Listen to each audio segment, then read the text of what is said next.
খোদার গজব নাজিল হয়েছে। মুফতি তাকি উসমানী বলেছেন, শোনো,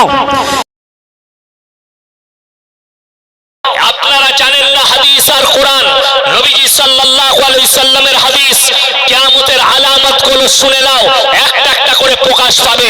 আর আজকে যতগুলো ইসলামে আমরা গবেষণা করছি, কিয়ামতের আলামত প্রকাশ পেতে শুরু করে দিয়েছে। শুনে নেন, তার মধ্যে হচ্ছে গাজা আর ইসরায়েলের দুশমনি।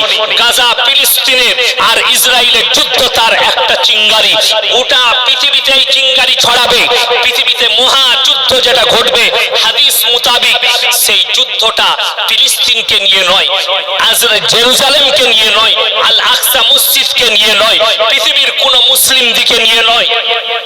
মহাযুদ্ধ যেটা ঘটবে সেটার নাম হচ্ছে ফোরাত নদী। ফোরাত নদীর পানি শুকিয়ে গিয়ে সোনার পাহাড় বের হবে, আর গোটা বিশ্ব জড়িয়ে যাবে সেই পাহাড়কে নিয়ে যুদ্ধে। অর্ধেক দুনিয়া ধ্বংস হবে, পরমাণু যুদ্ধেই পরিণত হবে সেই পাহাড়কে নিয়ে।